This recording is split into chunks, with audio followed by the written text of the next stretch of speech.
all the above. We work together on a lot of things, and as I've said throughout the day, like, super picky about the people that come up here and speak, and Jeremy runs a great conference, and I know he's the same way. I would never put in front of you anybody that I wouldn't say that I trust wholeheartedly and has your best interest at heart.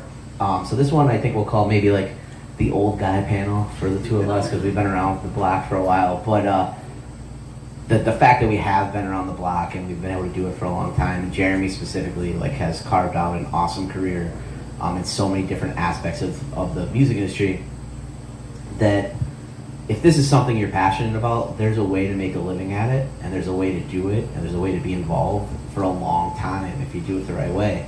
And that was something that I thought would be an interesting panel this year, and I reached out to Jeremy, and he was totally into it. But some of Jeremy's credentials I'll let him share with you real quick. Let you talk yourself up a little bit. Let the folks know who you are. Jeremy runs CI Records in Lancaster, Pennsylvania. CI Productions, many other things. Yeah, we do basically anything to make sure that I don't ever have to work for someone else, and that's the truth, honestly. Yeah, 100%. And the people that work in my office are entrepreneurial by nature as well, and that's like super important to me. I think that I've talked to you guys about it, right? I mean, you need an entrepreneurial spirit to work with an asshole like me, right? And but to understand that you're helping build something for the brand and ourselves and yourself, So it takes a different kind of person, I think, to work in the music industry. Absolutely, and that, I think that translates. Get over here. Come on, closer here. Touch thighs. Is that new cologne? What is that? Axe body spray. and prime energy drink. I would agree with that. I think that translates to a musician, right? Like, there's something to be said for like. I like to always take out of anything we talk about like the rarities, like the get discovered by Simon Cowell when he's drunk at a bar one night and you're playing, right? And you get signed to a record deal, yeah. That's like not something that like you can plan or aspire or work towards, right? You want to make it a career, and you want to do it, on your terms. I think being an entrepreneur would be very important, or having that mentality at least, right? Yeah, the thing that I first off would say is we always like beat the hell out of ourselves. And if you've never realized that, stop and think about it for a minute. We are constantly celebrating our competitors' demise. Oh, their show was a little shot last night. Did you see that? Or, hey, that new song didn't do half the streams that last one did. We gotta stop, right? Because what you're really doing is you're holding yourself as well to an impossible standard. People will stand up, they will constantly tell you at events like this, believe in yourself, go 100%. But when you're deriding all the people around you, when it's not a scene, you're actually doing it to yourself. You're setting this bar so high. Entertainment writ large is constantly about who is the best and who is the rest. And that standard to me is insane. Maybe it's because I came up in indie hardcore punk stuff where you just did it. Like nobody wanted, the phone wasn't going to ring to put out Violent Society on a major label. Right. But so you just put it out. You learned, of course, how to kind of accommodate without assimilating into the industry, the business of it. But really so much of it is interpersonal. That's part of it. And then the other part is, again, if you are saying I either have to win the NBA championship or there's no point in playing in the NBA, I think you're just stupid, honestly. And so you've got this balance of loving, having a craven desire, this music is your absolute passion, but then we always sit there and worry about what the drunk uncle at Thanksgiving is going to say if you made a choice to pursue your art. We have to stop that, but I really think we are responsible. I really mean that. I 100% agree, and everybody falls into it, right? We all do. And then one of the things I was talking to somebody last night, if anybody was at the awards, so I think so. No, yeah. You're over there somewhere. There's we run the Steamtown Music Awards last night, right? So basically what happens is the top, in theory, top 6 acts in each genre are nominated for awards, right? And what inevitably happens, like, throughout that is a couple people get pissed off when they don't get the piece of plastic at the end of it, right?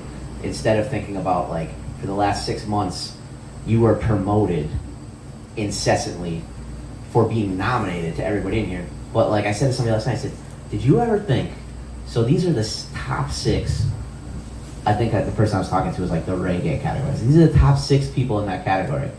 You were all just connected in a room together. That's like the most badass show in the world. Like you're the most popular of the 6 bands of your genre in this area. Go put on a show next week, and like the connection was just done for you. So if you take it and look at it from the positive and the support aspect, there's a lot more you could do to build each other up than be like, oh, well, that guy, I didn't like his shoes, so fuck them. They won the award because they had fancy shoes on. You know, like... Yeah, you're competing with yourself. You're competing with yourself to give the best effort you possibly can. This is why we're friends. Because we are super nerdy, and we think of these really granular things that move a career. But it's weird, right? When you're ancient and you've watched all this stuff transpire and you can zoom out and look over the band you signed off of a demo who went from 300 followers to a 20-year career, you realize it's not, there isn't one thing aside from Simon Cowell drunk at the V-Spot discovering Joe. But that's not true. You told me. Anyway, it was at the back of your house. And granular. But no, it is true. Like when I've watched artists develop and have some success, you can't, there's not really often, if ever, the one thing you point to, like, oh, since they signed to Fearless, or since they acquired this management group, or since they did this support tour. All of those things help. But in my estimation, what really helps are the people dispensing of this self-ascribed shame for like actually being serious about it and going for it. But what I want to say about that is, I guarantee most of you have never heard of me or CI or Launch. That doesn't matter. That's all part of it, right? Because we believe in what we're doing. We're doing just enough to make a reasonable living off of doing it. And that's all part of this thing that hangs over us about you're someone or you're no one. Like everyone is someone, and you can be the best realtor in NEPA, and no one gives a shit in Brooklyn or Lancaster for that matter, but you took your craft and you went and you maxed it out to the ability you were able to. And that's how I look at music, honestly. I've been to so many regions in 17 years of tour management, all over Europe, Asia, the United States. We've all seen it. There's this regional phenomenon, this band that like everyone is losing their minds to. And you drive 30 miles east, west, north, south, and then it's not really as much of a, okay, maybe 60. That wasn't really fair. 30 is kind of close enough, right? But yeah, but that's okay too. That's kind of what I'm trying to say. When someone comes up and says, how do I make it? I'm like, well, you already have. Yeah. You know, if that's what you believe. There's levels to everything, right? Like I know guys in this area that make like an awesome living playing 3 nights a week at bars, venues. Like they're to them, like living in a cube would be like the end of the world, right? So make $60,000 playing music a couple nights a week. Like, yeah, maybe you're not on the Grammys, you're not opening for Bruce Springsteen. Like, if you love music and that's what you want to do, like, you're still you're a professional musician and you're making a living doing that. Like, there's levels to every single thing. Mm-hmm. And you can mess around and figure out that you're really good at something, and maybe you did catch a little lightning in a bottle. But really, like, I also talk a lot about, like, if you love golf or friggin' pickleball, you know, you go out and you spend a bag of all your disposable income to get all the right shit. And you go out there and you enjoy it, right? I don't understand where that is lost in the art form of music. I don't. Okay, I appreciate expensive equipment. I understand pedal boards and drum heads and all of the cost that goes into that. but that is a choice you've made to like exercise your art. You know, you really, this is important to you, to hang out with your friends, to perform. That's the base level to me of like how you get into this for real.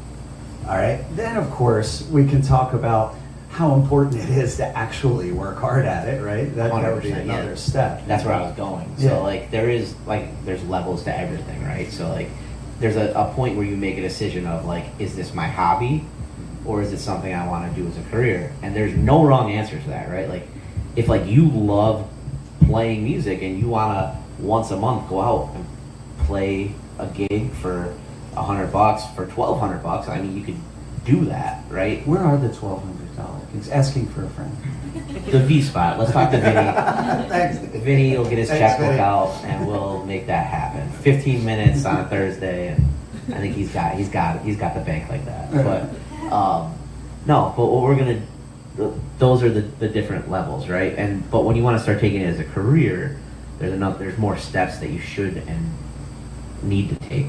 Well, yeah, because everything about what people are undertaking to do in music, anything, whether they're screen printing company, merch, whether they're sound company, whatever it is, I mean, it's still at that point now is business. And I don't know where there is a music book written that in the music industry you are guaranteed to recover all of your investments, you are guaranteed to be compensated for every minute of your time. And I'm being honest. If you really think about it, how much time, I am with you. I've done it. My time, you know? No one gives a shit about your time.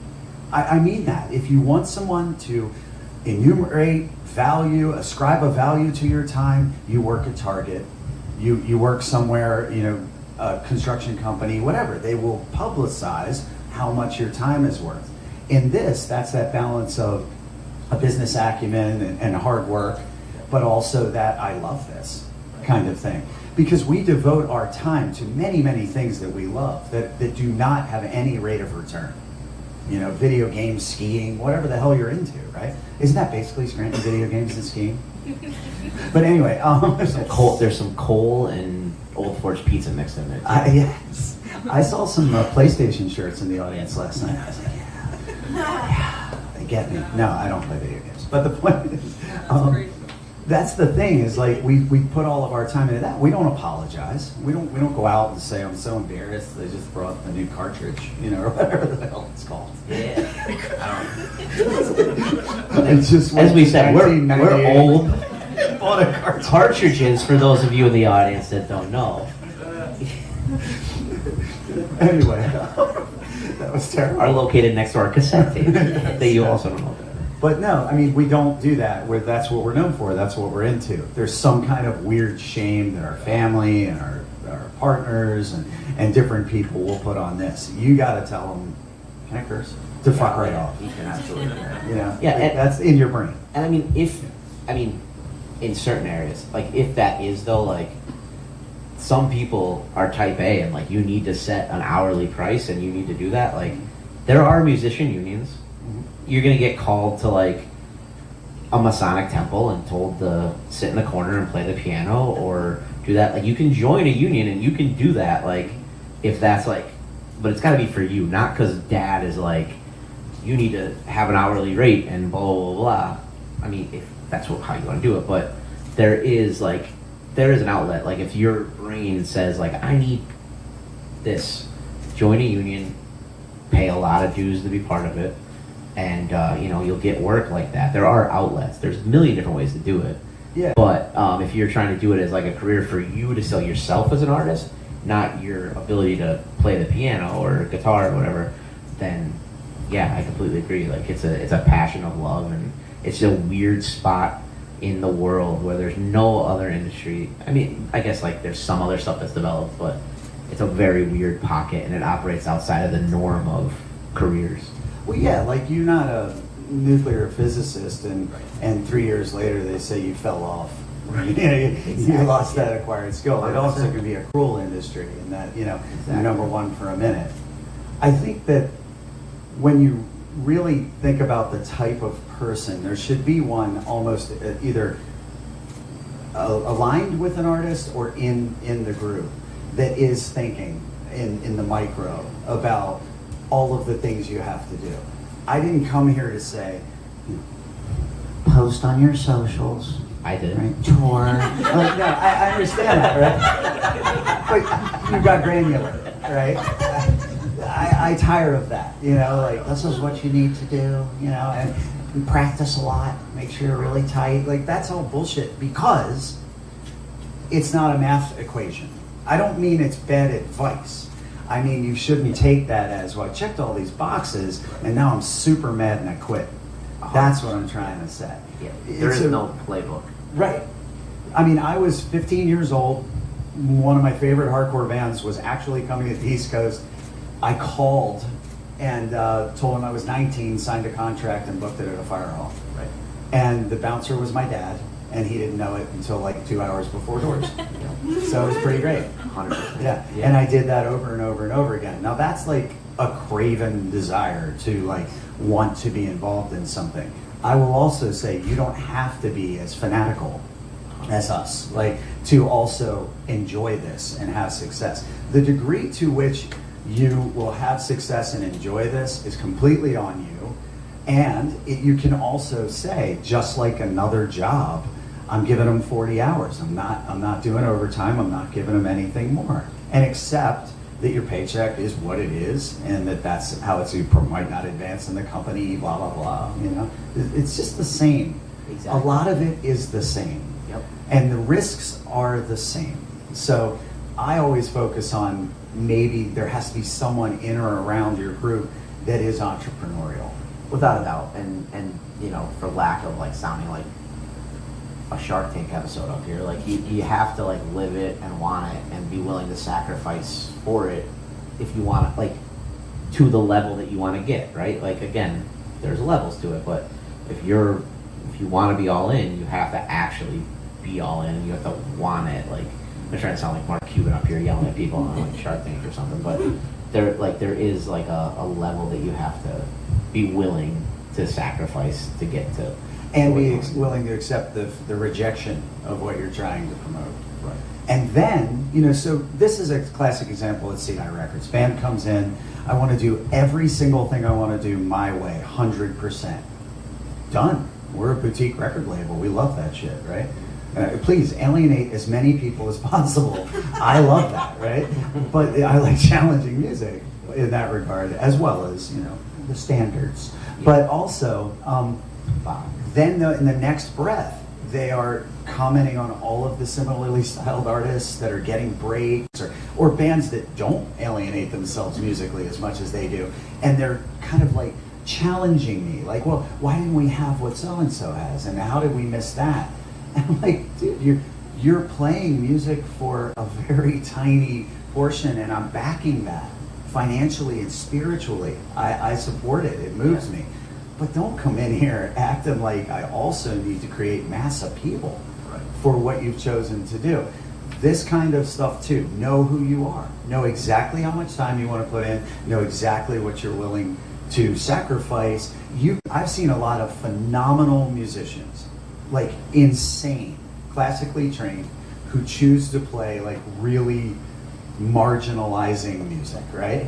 And that's cool. And then if they want to go make a living off of music because this isn't cutting it, and maybe that extra money will keep them going, they can go do that. Is anybody familiar with Never Shout Never, like from back in the day? Like, so that kid like is like always blew my mind. So like little hippie, like didn't wear shoes. I called it Barney music. Like it was like this happy, like folky, poppy, like went on Warped Tour, like that whole thing, like, but like was in like the most brutal death metal band in the world, and that was his passion. But like put on the best act show in the world to convince every 14-year-old girl in the early 2000s that he was like the next coming of Christ, and like had like an amazing career off of that. In a black metal band. No, as Never Shout Never. And then the black metal band though was like Next Coming of Christ. Yeah, it was called Next Coming of Christ.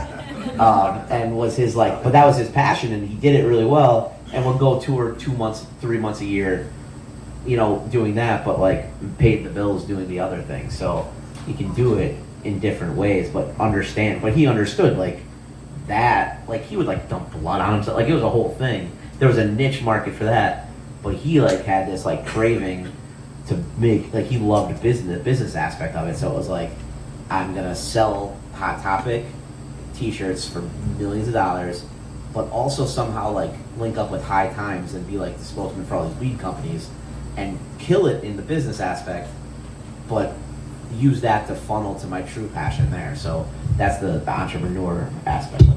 Yeah, the less sexy version of that is like when you're making soccer, you know, girls youth 12 soccer t-shirts. Yeah. Sometimes. And what I mean is whatever it takes to not have to stop the center of your universe, like your music stuff, right? 100%. And I've been that person, you know, 100 times. And I think he has like an incredible skill set because he can do both those ranges of vocals. Yep. For the rest of us. Well, I mean, even for a local band, I mean, if you could be the you know, so passionate about your music, but it's like, man, I really just don't want to work a 9 to 5, but like I'm really good at playing music. Like, start a cover band and just make it separate enough from yourself, and like play some cover shows to fund your other project. You know, if you have to. Like, We just signed a band from here that was a cover band. I didn't even know it. the Mob was. Yeah, the Mob was. I had no idea they were a cover band. Yeah. First like 2 years I booked them. Yeah. And they finally admitted it. Yeah.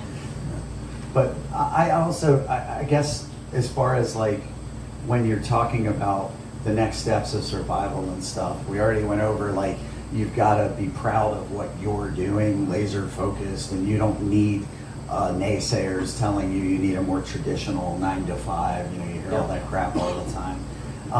I think that there's also then the point where, you know, depending on how you want it to go, our specialty is like, I love discovering something that I feel like 100 people know about and just seeing how far it can go. There's a band playing tonight, you know, the Pink Spiders, that we did a $900 album recording. When they would go to the East Coast, they would play New York, they would sleep on the subway. Like it was very real, right? Yeah. And occasionally we'd scrape together $65 for like a Red Roof Inn or something, and they thought they were signed to Geffen, you know, like it would, but that's me. There's also obviously, I have employed many of the things where, you know, you're assessing what the market is asking for, what they're gravitating towards, trying to get out in front of it. Sometimes I would sign a band like August Burns Red, right? Metalcore was absolutely destroyed by the current players of music at that time. They ripped on it incessantly, constantly. So I'll sit here and be like, but I knew it was coming. Bullshit. I knew the band and I liked the demo and I thought it was neat. And they had 50 followers. That's why I put it out. Right. But it is important to know like what people are gravitating towards. Like maybe you have to change your logo, maybe you have to change your t-shirts. I see a lot of that stuff as well. So we already got out of our heads like the voice telling us, you know, this isn't a real job, we shouldn't be doing this. The next step is getting out of our own ways with our own belligerence. Like, I see my brand this way, so fuck everybody, right? Like, well, then you accept those consequences. Then you become an adult and say, I don't care, I'm uncompromising. In that case, but if you are trying to stay ahead, the other part of this, to my way of thinking industry-wise, and this sounds laborious, it is my favorite thing to do. Research. Like constantly figuring out, you know, what's happening next. The deep tracks on the big playlists are a good start. But that's actually kind of more elevated, right? So most of us would kill to be a deep track on the big playlist already, but none of us go and listen to those songs. And that's not to shame you. I'm talking about research. As those guys move up the track listing, you know, for the playlist, I'm just going to stick with that example.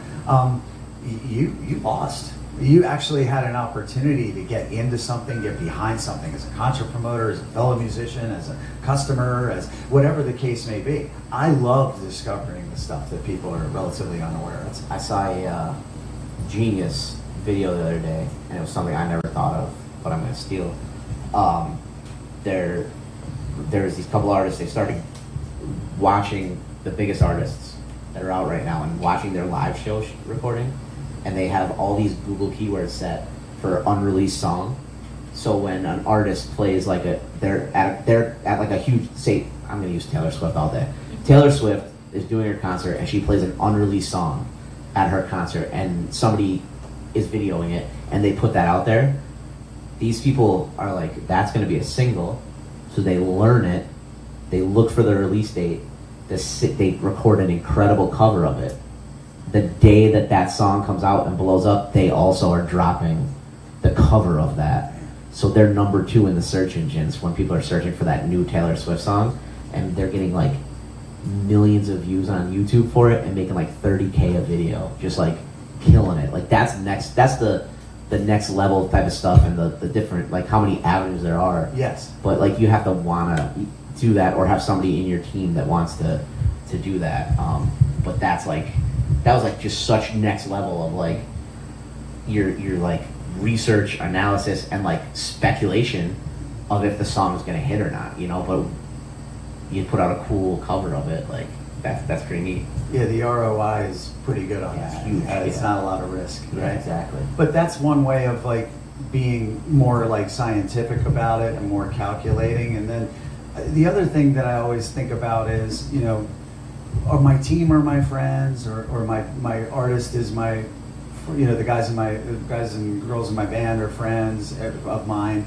But there may be like a person in your circle that you have known for years.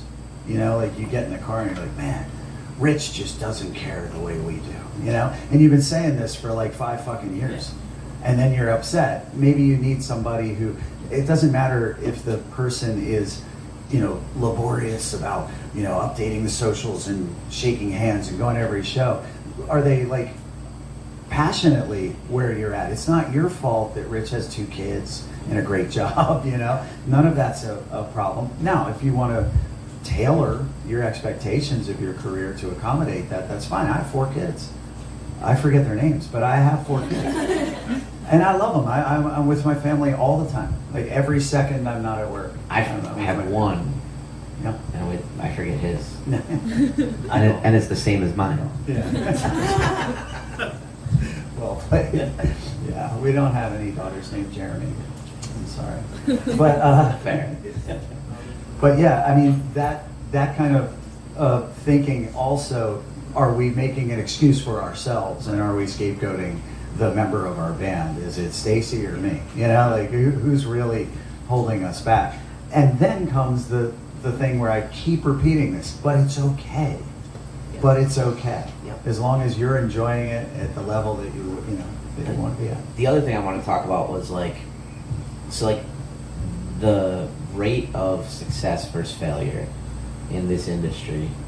And failure defined, I don't even want to say failure, the rate of like super success versus like existing in the industry is super different, right? So I don't like to use failure, because if you tried something, it's not a failure, but is significantly high, right? There's a small amount that are really gonna make it versus not, but there's other outlets in this industry except for being a rock star, right? So like everybody I know got into music because they loved it, they were performing or whatever, and maybe like 20 years down the road, you don't want to be in the smoky bar doing this, that, but you could still be involved and make a great living at it. That's definitely the next thing I was going to say. Awesome. Yeah, I mean, because everybody, most of us are good coaches and we're bad players, you know, kind of like baseball or something.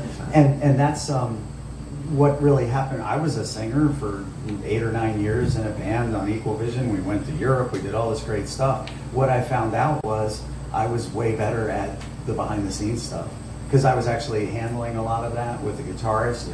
And then I'm like, wait a second, I don't have to be a performer to work in the music industry. And my personal view is, you know, what I release is my like I'm living vicariously through every one of those artists, regardless of style. Like this is, oh, I wish I could do this that good. I wish I could do that good. I love this so much. That kind of satisfied. If you have a chance to be a performer and you have to say, I'm sorry, man, I gotta go to work, and that work is completely unrelated to music, just understand that may be kind of a mistake, right? Did you think about the places you could work that you were in and around the music industry, the scene, whatever it is? You know, could you mix? Could you do lights? Could you load? Could you do merch? You're always inundated in this. You know, if I play in a softball league, I go to Phillies games, right? Like I'm not going to play for the Phillies. I realized that about 6 months ago, but it was hard, dude. Don't give It was up. hard. So, but honestly, like if you really think about that, and then the last of the matter is like, well, but I need the paycheck I get from that job. This is just me, all right? I was asked to say how I think. I'm not telling anyone how to think. I'm telling you how I thought about it. I curbed my excesses because I loved this thing and I wanted it really badly. I would sleep anywhere. I would drive any busted car. I didn't care about any of that, right? And I decided that I wanted to be in and around the music industry no matter what. And I didn't blame the music industry for not paying me what this other craft pays me. So another question that you ask yourself is, how much time do you spend saying to yourself one of two things? I hate this job, or I wish I could spend more time doing the thing that I love. I'm just telling you that I feel like I might be one example of the latter. That it doesn't mean you can get the kicks that came out the day they come out. It doesn't mean you can always afford, you know, the massive cable package or whatever the hell we're all used to, or the new MacBook Pro. But there is a path, without a doubt, there is a path where you can still like eat Taco Bell once in a while. 100%. I mean, without it, because there are so many lanes in it, like you said, and I think sometimes we get stuck in, and it's usually an outside influence, right? Like Uncle Jim is drunk at Thanksgiving, and wow, did you sell a gold record yet? Well, you know, like, and you're dealing with that, as opposed to like, well, listen, like I'm working on getting to that, but like right now I'm networking every day by running sound at the V Spot and talking to every single musician that comes through to get on the shows, to meet them, to where they're going, whatever it may be. And I'm making $250 a night, 5 nights, you know what I mean? You're making a living at what you need to do. So I think And there's what you always- prefer to do. and what, right? yeah, 100% what you prefer to do, yeah. Yeah. I mean, what's more of a social industry than like the music industry, you know? And that part of it I enjoy a lot as well. You meet a lot of different people. But to Joe's point, I mean, the other thing is, you know, we all sit around and we talk about maybe we're going to start an eBay store or Etsy or something. Man, can we fucking make this your eBay or Etsy? Like, are we always thinking of a primary hustle and a couple of side hustles to make this work? Or are we actually looking at it like it could work? $60 a day. I could net out as much as I made at CVS, you know, in a week. Like, if I set goals, when I started the label, I was a kid.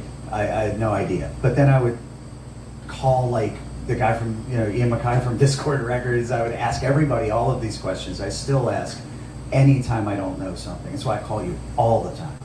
But because I don't know much. But I would sit in the basement, yeah, a newlywed. And I would say, I cannot leave this chair until I have shipped directly $150 worth of CI releases. It was incredible. It actually worked. And the reason this came to me was because that's what my fucking boss was telling me. Yeah. You know, you can leave when you accomplish this, right? Without a doubt, it's So you just become your own boss and setting hold goals. yourself to the standard. goals, timelines. It's a business, but it's a fun business, right? Yeah. Like you're doing what you love, but you still apply basic. The universe runs on basic principles, right? So like, I was telling Lael about this. Like, we laid out 8 months, 6 months, like a week ago, and there's just little goals and timelines and things that you need to do, and that's like just like live your like. I don't care if you're gonna be like selling T-shirts, selling cars. I don't know, shining shoes. Like if you want to make a living at something, you just I like those. But you have to lay out a plan for yourself and not just like wing it. Yeah, but I You enjoy know? that because it's pursuant to a goal that I really exactly. want, you know? Yep. And I will tell you, again, when you're wicked old, like you look back and you do have no idea, like how braces got in the mouth of that child or how you paid that bill for those tires and all that stuff. You just keep it moving constantly, all the time, right? And it works out. I think the biggest thing I could say is it can work out. Right. I'm telling you, nobody's eating cat food at my house. Everything's fine. The lights are on. You know, I think Except that, for Jeremy on certain Saturday nights. well, the catering's a little light at ECMC. I had to really drastically It was evaluate fancy. my It needs. was fancy feast. Very good. Yeah. I don't know. I threw that. I got lost in it. So I just We were kinda talking kept about a on. hope, and then Yeah. we were eating cat. So this panel is just a big lie. But it is true. Like I think at this point, you know, I can say I'm 52 at midnight, right? I can say that I've made it, like in that. Thank you. Like you're eating fancy feast in Scranton. With a candle, motherfucker. But there's a point where I can say, like, I'm not on the cover of magazines. I'm not out there because I have this thing, like, if you're explaining who you are, you're nobody. You know, that's kind of my mantra. But, you know, for enough people recognize the things that I have brought to market, right? And want enough of them, enough tickets, enough records, enough streams, enough Dakota. And that is my number one product right there. Yeah, but that's the whole point. Is like there is a path. What I never did was worried about equating it to some impossible like definition of success writ large, you know, around the country. Like, oh, that person, and I respect those people implicitly, but you don't need that. You have this amazing life and experience, and everything kind of works out because you're working hard and you're being diligent about it. But then, like, the reciprocal gain is unreal. You tell I went to business school at Pitt, but the marginal utility. But honestly, it is true. Like, you're enjoying it. It's unbelievable. Even the most stressful situations, they're yours. You're not stressed out because someone else did some shit and told you to fix it. It's pretty cool. 100%. Something could completely fall apart in my music business, right? It could completely fall apart, but I'm the one working the problem. I'm the one who it ultimately falls upon or that it affects. I find that so much less stressful than like I'm like, if at my normal, at my 9-to-5 job, if somebody like does something like in the big scheme of the world menial, it's like that's gonna affect this person, this person, this person. I'm gonna have to clean up because this.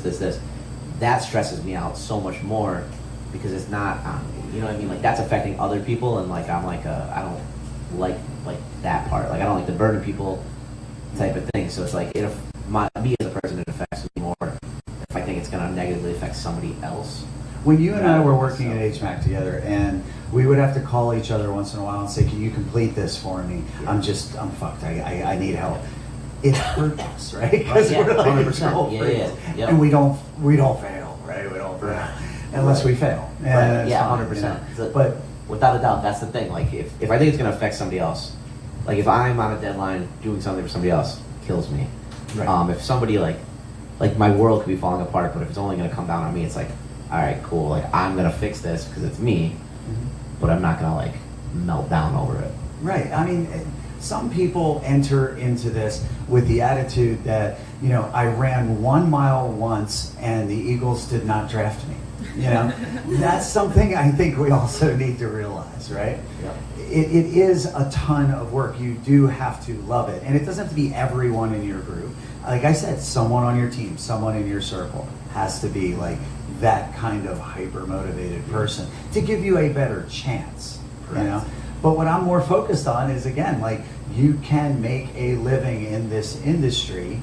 You can have that regular life, and and also that exceptional life and that super fun life if you do not hold yourself to some impossible standard. The other side of that impossible standard is I did the equivalent of running 1 mile once and I thought I was going to be a Philadelphia Eagle. Yeah. You know? Yep. And nobody's gonna give it to you. You know, that's it. Oh, Like, no. That's all on you. In any entrepreneurial game, like, it's very territorial and proprietary. So that's why events like this are so important, you know, because you put the faces to the names and you might be a tiny bit more forgiving, a tiny bit nicer, you know, when that person, this person that's doing exactly what you're doing and wants exactly what you want, right? And then you realize, like, it's not that deep. Like, yeah, there's probably enough to go around in the 370 million people in this There country, really, you know? and that is the other thing. Like, there is enough. Yeah. There is enough to go around, so you don't need to step on throats unless you're like another emo night that tries to play Scranton.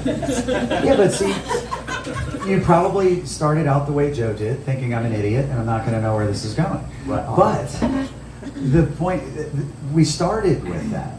That's the whole circle, right? Like, Yep. that there's enough room, that we should be supporting each other. Oh, But I yeah. really wanted to get into, like, examples of how and why it's good for you as well. Yeah. You know, I opened a record store. I also have a record store.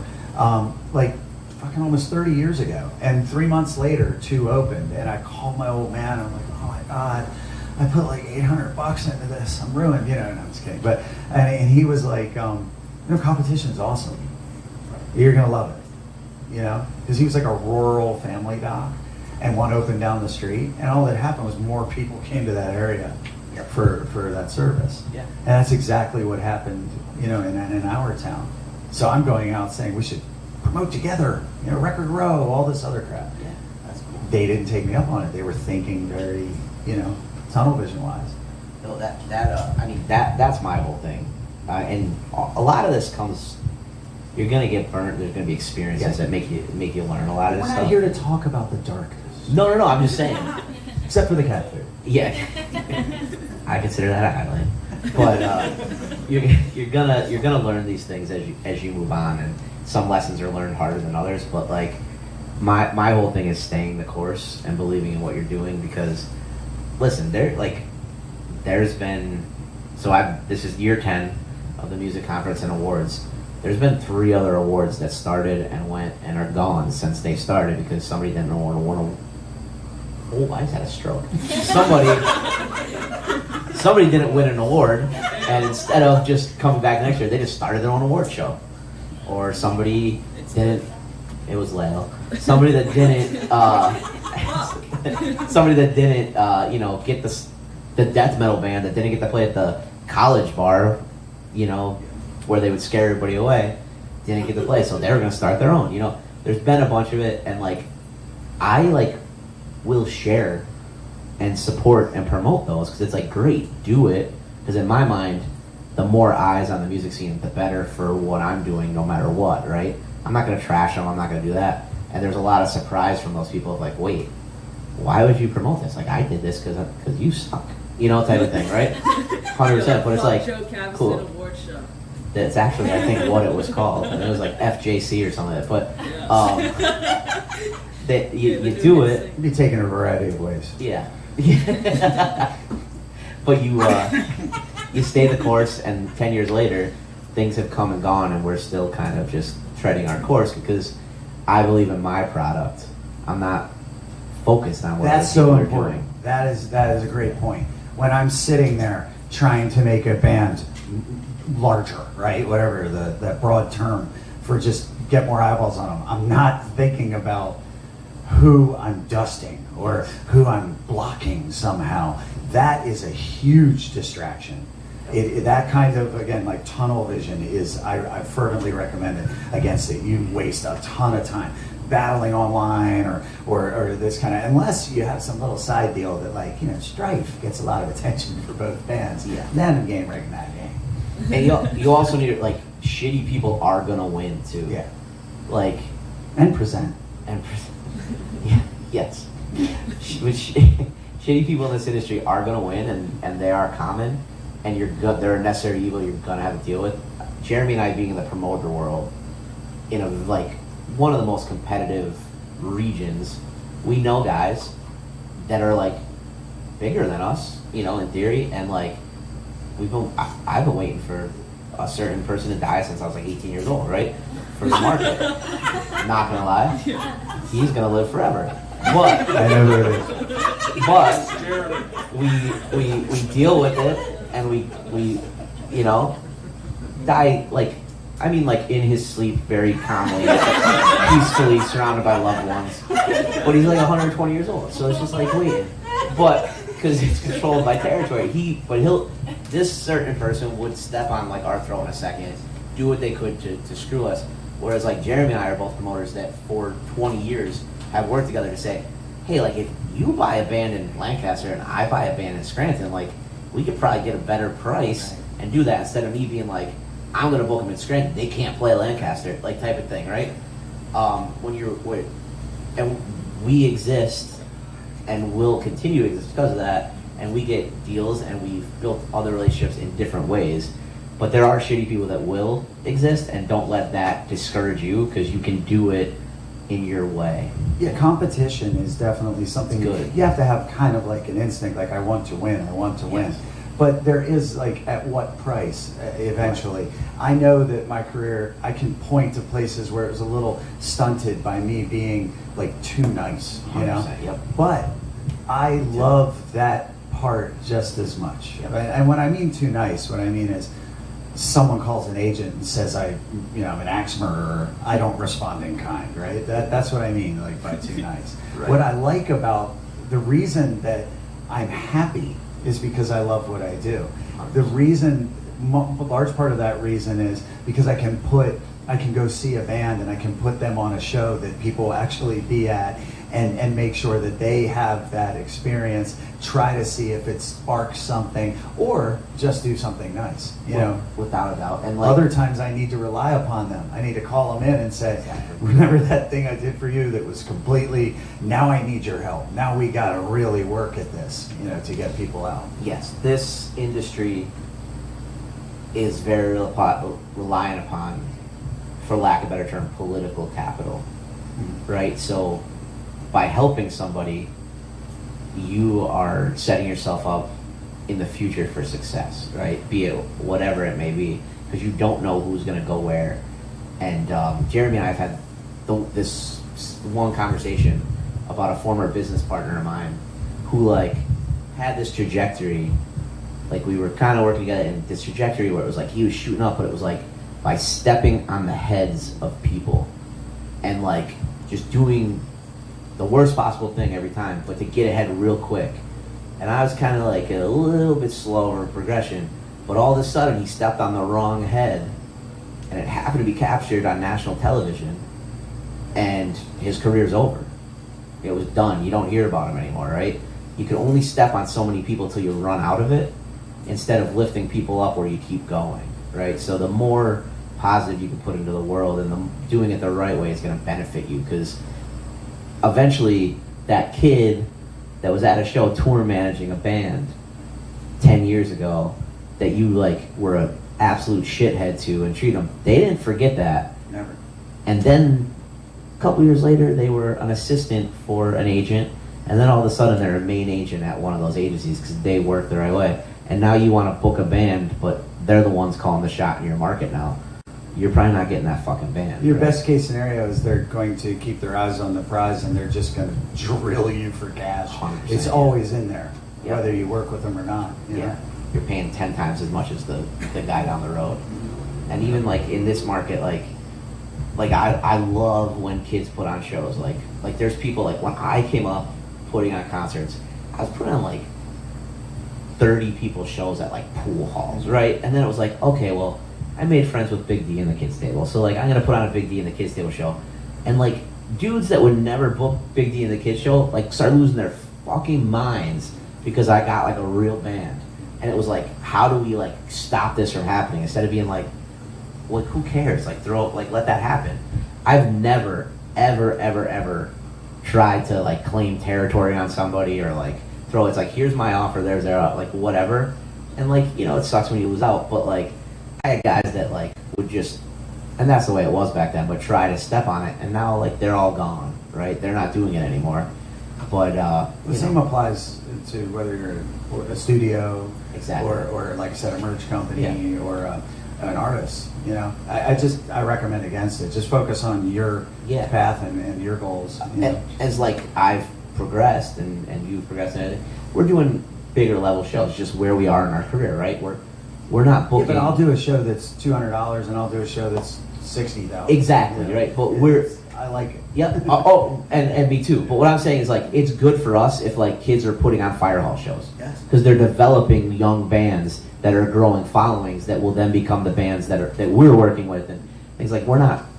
I mean, I don't know about you. I'm not perusing the local middle school looking for talent, right?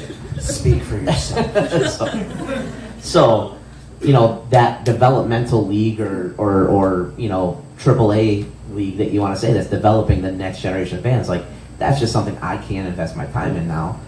But I'll help them get For a the- sound system or something. exactly, yeah, exactly. Like I'll introduce them to who they need, or I'll do what they need to help it, not try to like, oh, I have a show on Friday and so do they, like kill their show, you know, like that's not good for anybody. The worst part is I want to go. I just know I'm not allowed. Within 500 feet or whatever. 1,000. We're So- They doubled it. But yeah, Well, that's why I like to do, you know, more like smaller shows as well, because I Yeah. want that feeling as well. 100%. Well, yeah, without a doubt. And I think at the end of the day, like, we're gonna wrap up here, and we'll be around, and we'll take questions, whatever. But I think at the end of the day, it's about the passion, it's about the love for it. Like, S Dakota played last night. They're like one of my favorite bands in the world, and like I found myself up here like jumping up and down. You know what I mean? Like, so if you don't have the passion for it, that's the biggest thing. Is you're not. It's gonna be really hard to win. Don't do it because you think it's cool, or it's like it gives you some other kind of weird feeling. Like, do it because you love it. And I say don't be angry. Yeah. Like, Jesus, you finally are doing something you're in complete control of. So why did you choose anger and resentment and envy? You know, like I know. Now I'm gonna start burning candles and, you know, saging the room. I'm just saying, like, I genuinely mean that. I'm not like, you know, angelic. I have a temper and all that stuff, but you've got to really focus on that part so much as well. Without a doubt. Yeah. So. Anybody have any questions? No. Cool. Well, we'll be hanging out for a little bit here. We're just that good, Joe. Yeah. Thank you guys so much for coming out. Enjoy all the bands tonight. We'll have some panels tomorrow. Arlene will be here. She came in a day early. She's hanging out. Come learn all about the world of publicity. And a Dave to remember. I don't know where he's hanging out, but Dave's going to be the moderator tomorrow, so that's super exciting. You won't have to listen to my terrible voice up here. But thank you guys so much. I appreciate it. I appreciate you guys. Have a great, everybody that's performing tonight, have a great set. If you're performing tomorrow, have a great set too. I'm going to try to see every act that I possibly can tonight. So thank you guys. Thank you. A round of applause for Jeremy for getting up early and being here. And Vince over here. Everybody have a great weekend.